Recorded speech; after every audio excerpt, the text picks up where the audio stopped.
Hello, today we're doing some ACT math problems. These questions are from the middle of the test. There are 60 questions total in 60 minutes, so you have on average a minute to do each question. These questions are intermediate in difficulty since they're in the middle of the exam. The exam goes from easy questions to hard questions generally. And let's get started. So 26. What is the slope of the line represented by the equation 6y minus 14x equals 5? So you can evaluate the slope in many ways. My favorite way to find the slope is using y equals mx plus b. That's my favorite way to write an equation, and it will be pretty easy to turn this into that form. So the best way to turn this equation into this y equals mx plus b form is to isolate y. That's what we want to do. Y is isolated here, so we want to isolate y here. So we have to add 14x to both sides, right? And we get 6y equals 14x plus 5. Then we divide by 6 on both sides, and that gives us y equals 14 over 6x plus 5 over 6. And now we are in our form y equals mx plus b. Y equals mx plus b. So this is our m 14/6. And if we simplify that, 14/6,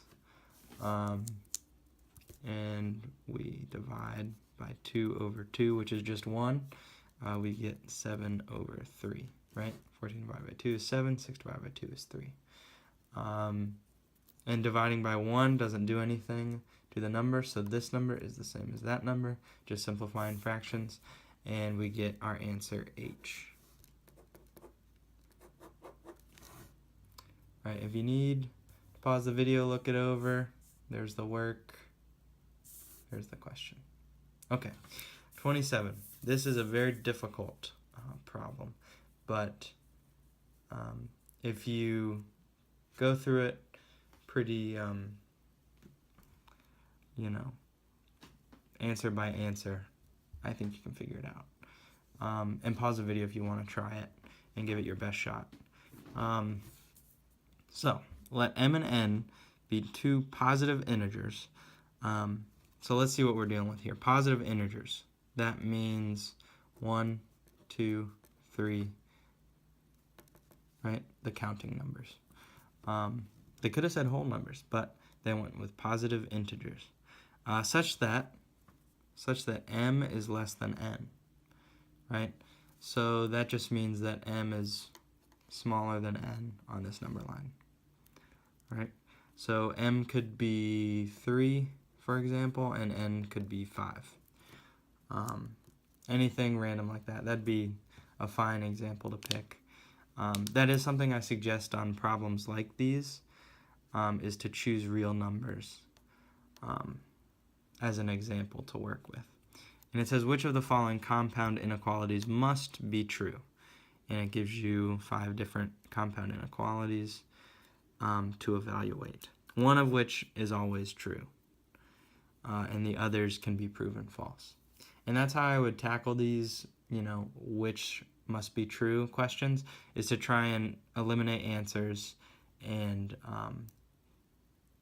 prove which ones are false sometimes. And if they're false sometimes, then they can't be the answer for this question. So even if they're false for just one example, they're not going to be your answer. So that's another benefit of choosing numbers for examples, is that if you can prove these false with an example, then you can count them out for the whole question. Disadvantages of using numbers as an example: they might not always prove something false that is an incorrect answer. But, it's also good to see what you're dealing with using real numbers.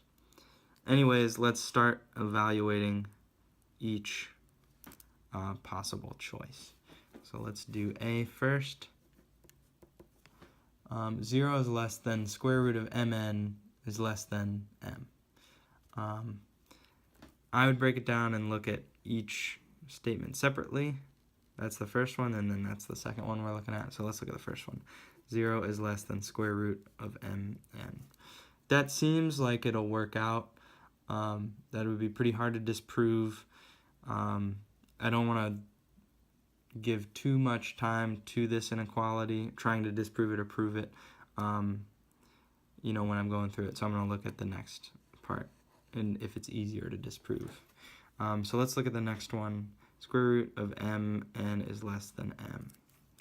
Now this might not always be true. I'm getting a red flag here because I'm trying to explain the best way to think about this. And you know, we'll use numbers as an example just to show you the way to think about this. And if you don't know how to think about something, plug in numbers. So let's do that. Square root of 3 times 5 is the square root of 15, right? 3 times 5 is less than m, which is 3, right? Is this true? Square root of 15. Now, if you don't know what the square root of 15 is, plug it in your calculator. Square root of 15, 3.87, and 3.87 is less than 3 does not make sense, right? So, in our given example, A is proven wrong. So you can just X it out. And then, but also thinking about why that's true, why this doesn't always work. If you think about it, m times a number greater than m is going to be larger than m times itself, right? I'll write that out.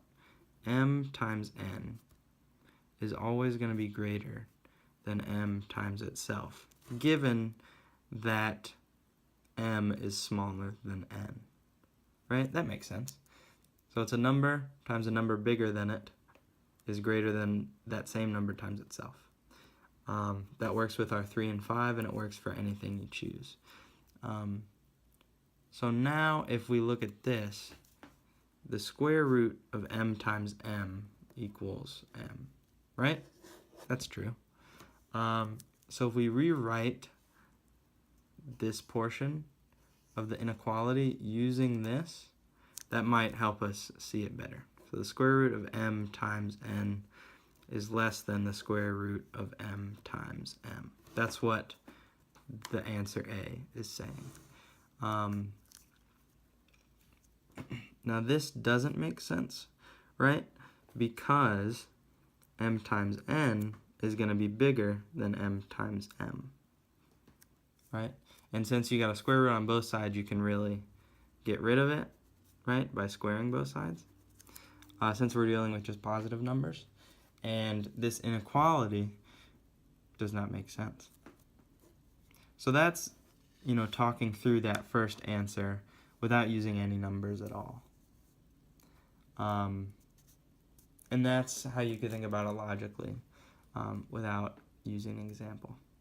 But that gets rid of the first and the second answer because that second inequality was also in the second answer. Now if we look at C, m is less than square root of mn is less than n. This is a good looking answer straight off the bat. Since m is less than n, we just got to see if this is always going to be in between those two. So let's look at that. It's m is less than the square root of mn is less than n. If we use our same method here to rewrite it, we have the square root of m times m is less than the square root of m times n is less than the square root of n times n. Okay? Now this continues to make sense because now we can get rid of these square roots. Don't have to look at those anymore.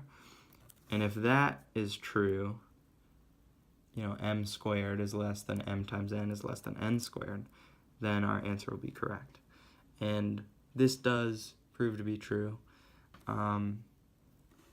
since m is less than n, it makes sense that a little number times a little number is going to be smaller than a little number times a big number is going to be smaller than a big number times a big number. We can double check. 3 times 3 is less than 3 times 5 is less than 5 times 5. 9 is less than 15 is less than 25.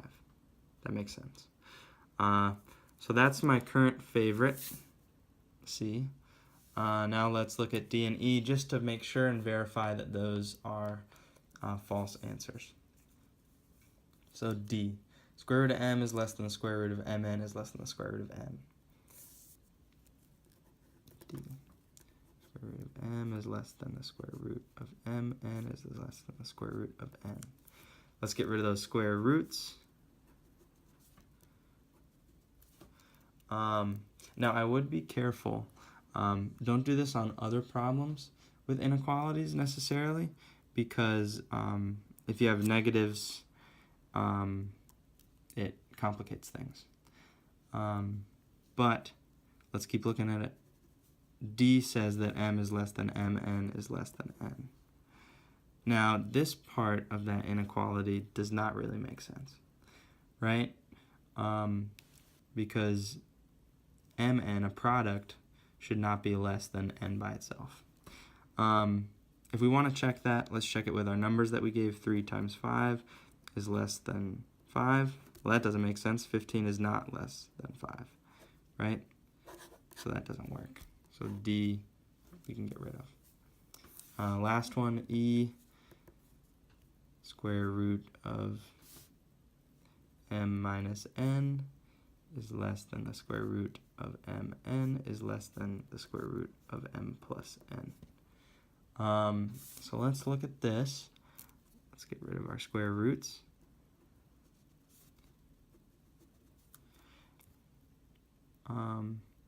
Now this side of the equation looks like it might make sense, but again, this second part looks like it could be a little suspicious. Mn, a product, is less than m plus n. That is what E is saying. And if we just use our numbers, 3 times 5 is less than 3 plus 5, we see that it is false, right? That does not work.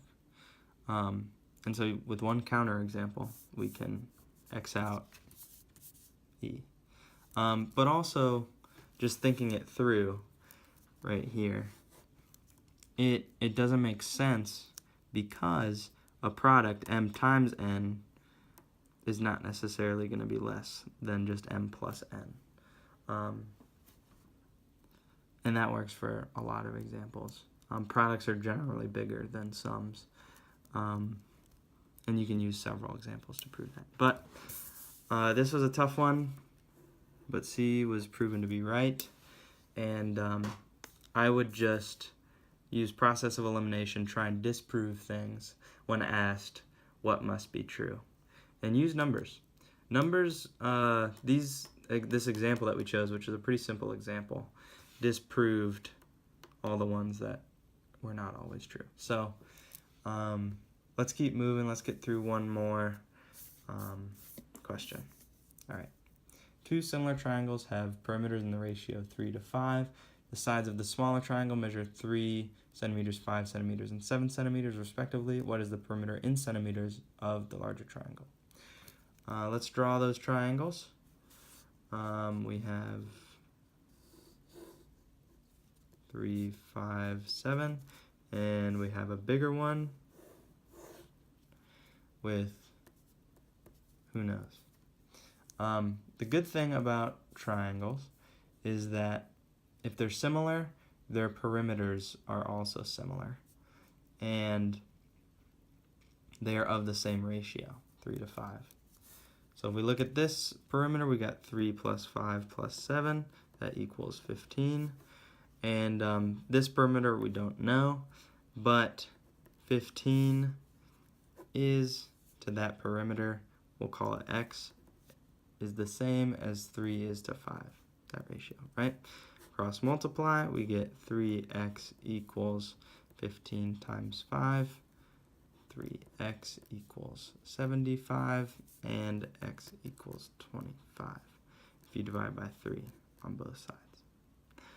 And let's see what that answer is. Yep, that is J.